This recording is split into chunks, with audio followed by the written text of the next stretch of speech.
Hey everyone, welcome back to another video on a new token review which I'm very much interested in putting across to you guys. This is Mr. Aslan. Crypto education is my passion, guys. I'm not a financial advisor and this is not financial advice. This is purely done for educational purposes only. Now, the project that I'm speaking of is Crypto Villages. It's kind of a little funny that how I fumbled into this project or got to know about this project because randomly it was just some conversation that started in Telegram with one of the developers of this particular project, and that's where I got to know about it. And frankly speaking, I was really intrigued by the way that the dev has thought about this entire game, how he wants to plan the economy, how he wants to build it. And I'm astonished to see that he has a lot of vision and he has so much thoughts put into it. And it's not just 1 or 2 months or a couple of days worth of work, guys. This has been something in the works from the past 6 months as far as I got to know about it. I'll leave the link to the website in the description box below. You can just head over there and check the website out. Let me just quickly give you an insight on what the entire project is all about. How is it that you can earn passive income? Because this is totally a metaverse project, guys, and this is something which is not, you think that okay, it's just normal metaverse, it's going to come. No, it's already in the works, in fact, right? So it's definitely being aimed in, say, a short-term duration of, I would say, 3 to 6 months, because this project is already something that had been worked on from the past 6 to 8 months, is what I got to know about the conversation with the dev of this project. Taking all this into consideration, I believe that this project has a lot of potential to go ahead and grow, especially well the economy is so well thought of. This is something that I want to actually share with you guys. I'll leave the link to the white paper as well in the description box below. You can just head over and read through the entire details. This is what I love about any crypto project that I want to get into personally. The main reason being I want it to be detailed. I want to know how is it that they think in terms of how to build economy. A lot of people now come out with projects stating I'll be building a game, I'll be building a metaverse, but the main thing that has to back that up is a sustenance for the project. And as far as I got to know about reading through the entire white paper, this project definitely has many sustenance elements in it. So this is a long-term play in my opinion. By long term, I mean a very good passive income generating project. Now, moving on to what we have as an introduction, like what is Crypto Villages? Well, the metaverse of Crypto Villages is a digital economy where players can acquire real-world wealth set in the medieval realm of Cryptopia. Crypto Villages is an ever-growing movement that promotes equality and fairness for all. Whether you're a small-time investor or plan on committing significant resources to the project, Crypto Villages is an environment where you can generate significant income. Now, how is it that you can generate income? I'll get into that very soon. The development team understand that the world of Web3 is in its infancy and as such have designed Crypto Villages with the longevity in mind. Investors can be assured that fail-safes and contingency plans are in place to protect their assets, including anti-bail systems and scalability measures. Now, let me just brief you on this particular line over here. I did have my own doubts. As far as the information that I have got, they have some pretty good, well thought ways of organizing the economy of this particular game so that it sustains itself even though there is a lot of sell-off that's happening in the market. If you see that the chart is actually going a little haywire in terms of all the red candles and stuff like that, it doesn't mean that the project is going to go down. Definitely it has its own way of sustaining. They are going to think of each and every aspect in terms of ensuring that the project survives irrespective of whether there is a short-term trade that's happening in the market. So that's something that I personally like as an investor, guys. The main reason here I would say is, see, you're planning to get into this project for a passive income source. Now the project has to sustain and the project has to run for a specific duration of time. It's not about going ahead and buying a meme coin, waiting for it to 10x and then just go sell that meme coin and make some money. That's not the way it works. When you want to generate passive income and invest in these kind of projects, especially the metaverse ones, either you need to own such kind of buildings or lands and start generating that passive income, which is much more beneficial for you instead of just going ahead and searching for those meme tokens for a quick 2x, 3x, 5x or so. I mean, a lot of people have their own different strategy. This is my personal strategy, guys, but I believe in having that financial freedom in place. It's always good that you own certain tokens or projects which generate you good enough passive income so that all your bills would be paid off only with this passive income, and whatever is your initial investment in terms of the dire requirement of you need to go ahead and sell it, you can go ahead and do so. And that point of time, you would definitely reap a very good profit. That's the way I think of any certain project that I'm personally invested in. And when it comes to this project, I am personally very much interested. Now, moving on to how is it that you're going to earn the passive income? You have buildings to purchase over here. I don't know about lands because that's something that we are yet to see since it's in the very infancy stage, guys. The pre-sale is also yet to happen. That's what they have planned for Q1 2022. So the pre-sale is coming soon. So watch this space. I'll leave the link to the Discord group below in the description box. I suggest that go ahead and join the Discord group to know more updates about this project, because that's where the entire information will be rolled out. And possibly, just quoting, possibly early adopters might get a whitelist for this pre-sale as well. So I don't know how it actually goes on. So it's always good to be early on the Discord group. I'm also there in the Discord group as well, just to understand how it all works. And if I'm lucky, I would also get a whitelist spot. That's what I would say. So if you're interested in getting a whitelist spot for the pre-sale and stuff, head over to the Discord group and join there. And Telegram group is yet to come. So the link might not work right now, but the Discord link or the invite definitely works. You can click on the over here on the website, or you can also click on the link that I have on the description box and join the Discord server. Now, moving on to the economy part, let's check at the buildings that are actually there for this project. You have three categories: the standard, the premium, and stakeholder buildings. Now, the standard ones will be purchased in-game. Availability will always be there.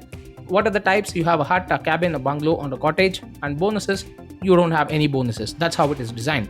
When it comes to premium buildings, you will have now barracks, camel stables, and mage academy. These are those army training buildings that you can have, and wherein you can train your army and go to wars and stuff like that. I mean, a lot more things when it comes to the gameplay. I do not want to get into too much of detail, but there are many ways where you can actually go ahead and earn. Just by maintaining your own village, you would be able to earn. We'll come to the earning mechanisms towards the end of the video, guys. Now, moving on, stakeholder buildings are the ones which provide you the true passive income, as well as ensure that you do not need to be always on the game. Now, there are a certain category of people who are wanting to keep playing the game and earn passive income through playing it. And there are those who want to just invest whatever they have and not worry about playing the game every single day.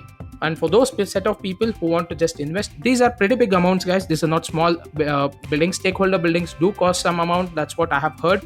Although I'm not so sure on how much would be the actual cost of all these buildings. That we would only get to know once they are released. Now, stakeholder buildings, there are three things. There are trading posts, bazaars, and banks. Now, so all these would be providing you that passive income, and the way that they have done is it will directly be routed to your wallets in one of their tokens. Why would I say one of their tokens? Because when I come to the currencies that they have two different currencies. One is called doubloons, and that is the in-game currency for this particular project. And the next you have the Crypto Villages game token, that is CVGT. That's kind of a governance token. So that's what you use for cashing out or probably trading, and as well as purchasing certain assets. Now, what is the use of doubloons? You can see it for purchasing buildings in-game, that is in-game, initiating building upgrades, purchasing expedition supplies, in-game marketplace trading, purchasing compasses, purchasing season passes. How do you obtain doubloons? That's the in-game currency, is by feeding villagers, wilderness expeditions, in-game marketplace trading, attacking world bosses, and winning warzone skirmishes. That is player versus player and player versus machine. So Crypto Villages token, that's a CVGT token. What is it used for? Well, obtaining doubloons, purchasing pre-sale of premium NFTs. By premium NFTs, I mean those premium buildings or stakeholder buildings, earning real world money. That's how you earn it. So what you ideally would be doing is converting doubloons to CVGT, and then cashing out your CVGT so that you can earn that passive income. That's what will be happening, guys. So how do you obtain it? One is by trading doubloons. You will need to do the exchange, and the second would be purchasing through PancakeSwap. So these are the only two ways that you can actually get CVGT token, and that's where I personally feel people who want to get onto the public pre-sale would be the most benefited over here, mainly because of two reasons. One would be that you are getting direct CVGT tokens, and even if the game launches, you would definitely be having a very good amount of CVGT tokens with you. Considering the pre-sale price and the launch price, I don't know how much it would be. Obviously, it would be at least 10 to 20% than what the launch price is. So taking that difference into consideration, you can definitely expect that you can convert your CVGT to a portion of that to doubloons and then go ahead and start playing the game. Else you could just participate in the pre-sale and wait for the token or the project to grow. As and when it grows, your CVGT investment also keeps growing. And what would you be entitled for? Purchasing these pre-sale and premium NFTs, and purchasing a stakeholder or a premium building if in case you have that eligibility at that point of time, and you can get one if you're lucky on the whitelist.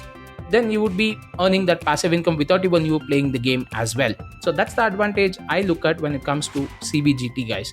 Now the conversion over here is just, it is subject to change. It's just a rough estimate that is given over here. Although once the token launch nears, or once the project launch nears, is when they are going to come out with the exact tokenomic conversion of how much doubloons would be equivalent to how much CBGT. So assuming that it would be in this ratio, the deposit would be 1 CBGT would be around $100. The 100 doubloons, and withdrawal would be 125 doubloons would be 1 CBGT. So you will have staking also that would be part of this particular project, which is really nice to see, because that's the economy also for few people who would like to go ahead and earn a passive income. Now Crypto Villages has a staking system whereby players lock in doubloons for 30 days, receiving 180% APY at the conclusion of this period. Now for example, if you say that you have put 10,000 doubloons on October 1st, now on October 31st you would be receiving 11,500 doubloons, and then again you can just do that compounding every single month. Now this 180%, as they say very clearly, they have stated that it's just an introductory thing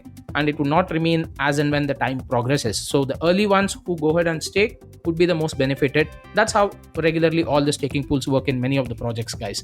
Now moving on to the tokenomics exactly, this is still not totally confirmed. I mean, the supply is, but in terms of the taxation and stuff, it is still not confirmed is what I got to know. They are still working on the tokenomics part and they would be releasing it in the coming days. This is in very, very early stages, guys. The token would have a total supply of 1 billion. The in-game circulation would be 500 million. That's 50% of the supply is subject to in-game circulation. The staking pool would have 15%. That's 150 million. Team allocation would be 15%, that's 150 million again. Marketing would take only 5%. The private sale is again 50 million tokens, that's 5%. Pre-sale would have 5%, and DEX, the decentralized exchange, the liquidity would have 5%, that's 50 million tokens. So what I like personally over here is they have given 50% of the supply to be in-game currency. So the only way that you can actually earn CBGT tokens is through playing the game or earning passive income through the game. Now that's something that you definitely would not see a lot in many other projects. This is what they have in terms of the tokenomics thing, guys. Do let me know in the comment section below what you feel about this tokenomic allocation. I personally feel that allocating 50% of the in-game to the in-game circulation is a really good move, because that incentivizes users who are playing the game rather than just people who are throwing in money whatever they have to just earn some passive income, right? So that's something that I really like, because you earn it while you're playing it. Coming down to the release dates, currently both the token pre-sale and public sale dates are to be declared and will be announced at the conclusion of building pre-sales. However, we can reveal that the pre-sale will occur over the course of beta testing once the game has rigorously been tested for bugs that could destabilize the in-game economy. The public listing will occur shortly after the beta testing phase has concluded. All these proper, legit, good projects out there in the crypto world, they are product focused and not hype focused. Now this is one of those projects, is my personal opinion, because they're not focused on hype, they're more focused on the actual product itself. That's where they say that the pre-sale would be happening nearer to the beta testing. Now when you have a product backing your own project, that gives you a lot of credibility, that gives you a lot of trust, and that builds a lot of visibility as well out there, and it's easy for you to market. That gives a lot of confidence, and that brings in all those big financial institutions who are planning to invest in such projects as well, guys. That is what I've been saying. You speak with the products, that's a legit project. You speak only on words, that's something that's skeptical, and that's a gamble for me. So this is it for this video, guys. Let me know what you feel about this particular project. There are many game mechanisms that are there which I would love to go in detail, but it would obviously take another hour or so for me to get this video done. So you can just read through all these details, you can check that out. I really love the game mechanics that they have built up. Monsters keep popping up. They would be announcing those on the socials, and if you're active on socials is when you get to know that there is a raid or there is a monster that's appeared in the game, and that would give you a very good reward system, right? Attacking the monster with your army and going ahead and earning certain special items, and PvP battles certain times would give you a rare NFT as well. That's what they've quoted. So all those game mechanics is something which reminds me of two games.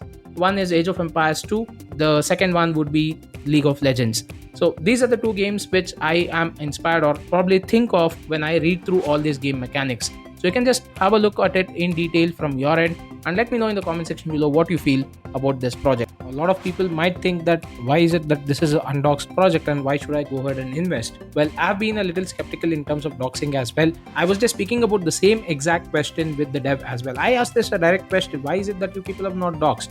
And an honest answer that I received was, one would be the taxation, and the second would be there would be stalkers, and there are female employees who are involved in this project who might get stalked because of them being doxed. So taking into consideration the private security of the people who are involved with this project, they would not like to get doxed, at least for now. But on the later stages, when they are comfortable about doxing, they can go ahead and dox. And like I said guys, doxing a team does not mean that it does not lead to a rug pull.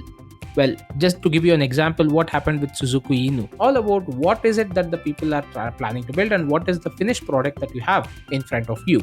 That is what I would believe in. Doxing is not a mandate. Doxing is something which is needed if they are comfortable with. Now, there are certain other reasons as well as to why certain teams do not dox themselves. Not all big projects have dox devs. That's just an opinion from my side, guys. Do let me know what you guys feel about it. As far as it goes for me personally, I would definitely go ahead and invest in this project. The main reason being, I like the game mechanics. I like the detailing that they have given on how their project would flow through. I like the way that they have built certain mechanisms in terms of long-term sustenance, and I also like the way that they have thought of having this incentives paid out to people who are really interested in the project rather than people who just want to trade or probably go ahead and do a pump and dump concept, right? So all this stuff is really nice to see. In my personal opinion, I would say that this is one of those projects which you should definitely consider adding to your portfolio. That's it for this video, guys. Thank you so much for watching. Have fun and take care. And if you're still not subscribed to my channel, please do hit the subscribe button.